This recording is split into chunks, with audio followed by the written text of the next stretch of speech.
If you love dogs like I do, you'll understand the importance of caring for our furry family members. But sadly, though, so many dogs are waiting to be adopted from pet rescue organizations, and until they are, those shelters need our help. I'm John O'Hurley, and I'm asking you to donate $11 a month to the Puppy Food Bank. Your $11 donation will allow them to provide pet food to Texas pet shelters in need. So please donate $11 today at puppyfoodbank.org. And I'll send you this special gift as well. All right, Pickle. I woke up this morning. Mm-hmm. That's good. Congratulations, first off. Beats the alternative. Yeah. And I had a little pep in my step. Mm-hmm. You know why? Why? 'Cause it's Tuesday. And on Tuesday, we celebrate Math Tuesday. Math Tuesday.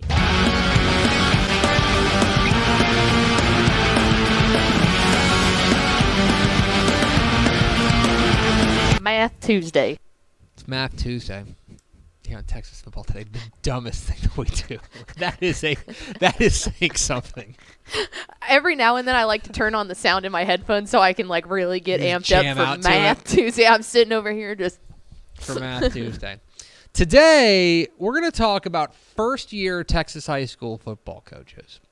all right. So last year, I should have pulled this up. Wow. There were a fair number. Right now, it's coaching change season across the state of Texas. There's a lot of coaching changes that have happened across Texas, and that is not uncommon. This is the time of year where a lot of these decisions come down. In fact, we on TexasFootball.com, Matt Sepp just wrote that Odell James is going to be the next head coach at Aldine Eisenhower. Congratulations to him. He was the quarterbacks coach at Duncanville. He's a Texas high school football legend himself. So you can find all the coaching changes at TexasFootball.com.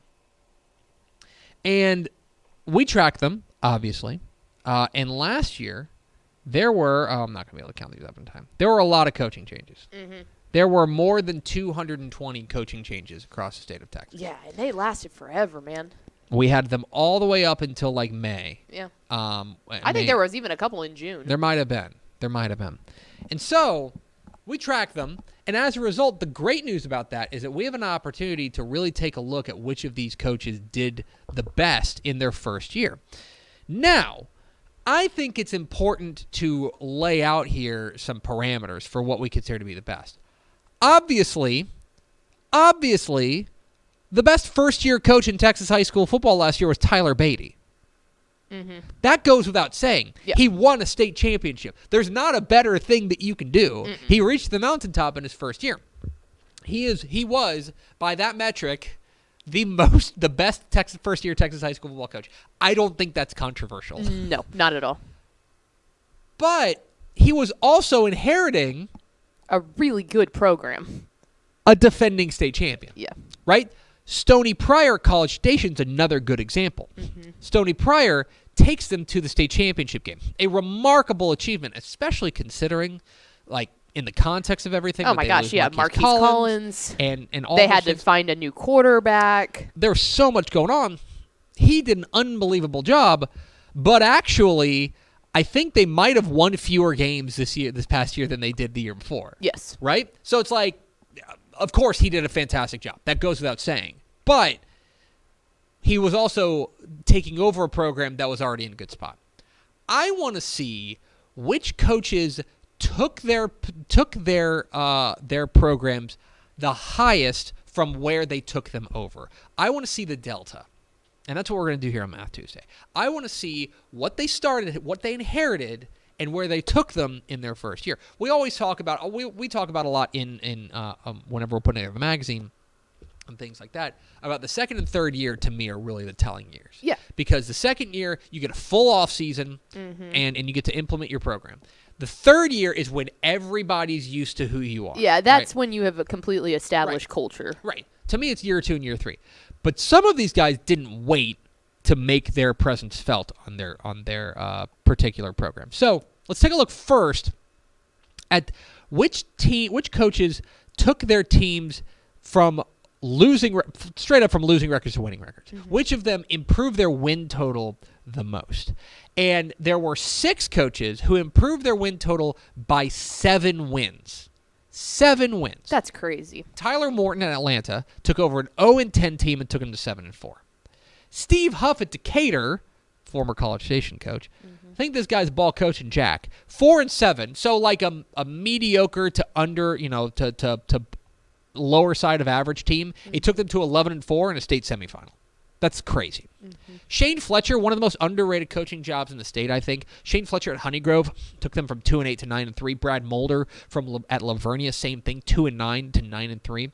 And then you had two guys, both of them we've had on the show, who did unbelievable jobs taking over a winless program and taking them to back to contention. Ruben De Leon at Pearsall, 0-10 to 7-4, and then Brandon Faircloth at Sulphur Springs takes it from 0-10 to 7-4. And especially with those, is you're talking, like with most of these, you're talking about playoff. Like they're going to the playoffs too, which is crazy. That is. And then you had 5 more guys who had 6 win improvements. Craig Horn at Axtell, 2-8 to 8-3. Lance Bryan at Howe did an unbelievable job with a Howe program that, quite frankly, has been down in the dumps for a while. For a long time. They go 0-10 to 6-5. That is a huge leap for them. Courtney Allen at Mesquite Horn did an unbelievable job going from 2-7 to 8-3. And the 6-man ranks. Lee McCown was the best first-year 6-man coach. 2-8 to 8-2, a 6-win improvement. And then Blake Ryder at Santa Fe took a winless team and took them to 6-4. Just unbelievable job there with all these guys. So from this big picture perspective, the overarching view, these were the guys who improved their teams the most. They got them into the win total column. I do think that there's at least a couple of small caveats. One, these teams could change, or maybe personnel may be a little bit better, right, than they were last year. Maybe last year, these teams were really young. They inherited a young team. So that grew the difference between a sophomore quarterback and a junior quarterback is a big step. Yeah, maybe they changed scheme. Maybe they changed scheme. Maybe they changed in a realignment year. They changed districts and they got a more favorable draw.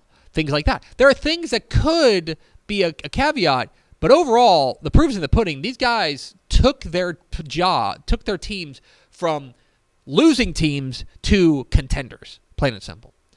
But I want to dig a little bit deeper. And so here's what I did. I only did this for the 11-man teams. But I wanted to take a look at which offenses improved the most from one year to another. So this could be, again, players, scheme, coaching, all of it kind of combines, and you've got some remarkable improvement in 1 year under a new coach. Ruben De Leon at Pearsall, again, we talked about this when we were talking about the most improved offenses. To go from 5.3 points per game, which is, I don't mean to editorialize here, bad. Yeah. To go from that to 30 points a game is shocking in 1 year with a new coach. Shane Fletcher at Honeygrove, I keep saying that's one of the most underrated coaching jobs of the year. He took them to a straight-up dangerous offense. Same with Blake Ryder, taking a really poor offense and getting them to 26 points a game is amazing. Kevin Bernithi at LaPorte, his first year, he really implemented his system in a big way. They're up 22 points per game. Out in El Paso, Mike Pry took over an El Paso Coronado offense that was really stuck in the mud, and he got them to 27.5 points a game. That's pretty remarkable. The next two guys, Ricky Torres at Itasca and Cody Bounds at Tahoka, took offenses that were down in the dumps, that were among the worst in their classifications, and got them to not just respectability, but kind of dangerous. 25.5 points a game. You can win games like that. Joe Dale Carey at Brazoswood. I keep telling y'all he's a ball coach and Jack. He does it again. 19-point improvement, 21.7 points to 40.7 points per game. Trent Miller at Willis. We thought this might happen because not only is he's taking over a program with some talent, but also he's an offensive guy, and they were able to really hit the gas offensively to go to 43 points a game is remarkable. And then Cornelius Harmon at Aldine Nimitz to take an offense that was only averaging 15.8 points per game and get them to 34 points a game. A huge leap in 1 year for these offenses under their first-year head coach. Part of that is scheme, part of that is coaching, part of that is realignment, but it all kind of fits together. These offenses in their first year showed enormous improvement and showed that they are moving certainly in the right direction. Then I want to go to the other side, to the defensive side. And these are the guys who really implemented their defensive identity in a hurry. The leader of the pack here is Craig Horn at Axtell. He took them from giving up 45 points a game to 20. That's unbelievable what he did at Axtell. Then you've got three guys tied at 24.1 point improvement. Jamin Saville from Buffalo, Brandon Faircloth from Sulphur Springs, and Matthew Woodard from Groveton all improved from pretty bad defenses to quite good and certainly respectable. There's another name we've seen before. Ricky Torres is on both of these lists. He takes Itasca from 46 points a game to 22 points allowed per game. Floyd White at Odessa Compass takes over one of the most struggling programs in the UIL. They gave up nearly 60 points per game in 2021, and in 2022 they give up 25. And I know giving up 25 points a game, there are some people who are going to say, that's not that great.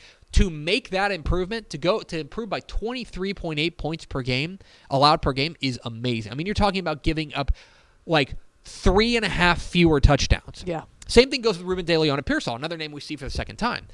He goes on there from 46.8 to 23, a 23-point improvement. Lance Bryan's on that name again. Again, taking over a defense that was really down in the dumps and turned them into one you have to reckon with. Great improvement for New Diana under first-year coach Jason Pitts. They improved by 22 points allowed per game. And then Nick Williams out of Booker did an unbelievable job with nearly 20 points better per game on the defensive side. And yeah, there's some crossover here, and I think that you can kind of tie back to that list. Think about the guys that we saw on the win improvement list. Brandon Faircloth was on that list, right?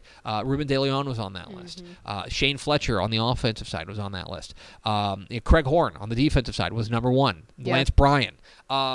Blake Ryder. You are seeing a ton of crossover. You're seeing a ton of crossover. That if you just improve those units, you're going to start seeing it show up in the win total. And so as a result, you've got these guys who have marked amazing improvement and gotten the wheels back on of quite frankly, I mean, I don't mean to bring it up like this, but doing what they were hired to do. Yeah. And doing it that quickly. Yeah, these were all teams that the reason that they were open is because they needed a facelift. It wasn't just most of them were not like a China Spring where it's they got a bigger and better opportunity to go to the college ranks, or longtime head coach Ray Biles has retired. Who's going to come in and do that? These were all programs that needed a facelift. Yeah, these were which makes it even more challenging. Again, Tyler Beatty and Stoney Pryor did unbelievable job, right? In their first year. That we're not taking anything away from them, but they weren't given rocks and told to turn them into riches. Yeah, they were They took over programs that were already in a really good spot. They just kept shining the diamonds. Yeah, you know? these were guys who took over programs that were really in need of a jolt, and they gave them to them in 1 year, which is pretty remarkable stuff there. Anyway, that's a look at the the best first-year coaches in Texas high school football in 2022. Next week on Math Tuesday. Teasing. Here's a lateral tease. Does home field advantage really matter in Texas high school football? Let's go. I love debating this one. We'll find out. We'll dig into the numbers next week on Math Tuesday. Math Tuesday. Hey, thanks for watching this clip here on YouTube. If you like this kind of stuff and you want more of it, make sure you subscribe to our YouTube channel. And remember, you can watch us live every weekday at noon at TexasFootball.com, Facebook, Twitch, or here on YouTube. And if you want more of the best coverage of football in the state of Texas, check out TexasFootball.com and become a Dave Campbell's Texas Football Insider at TexasFootball.com/subscribe.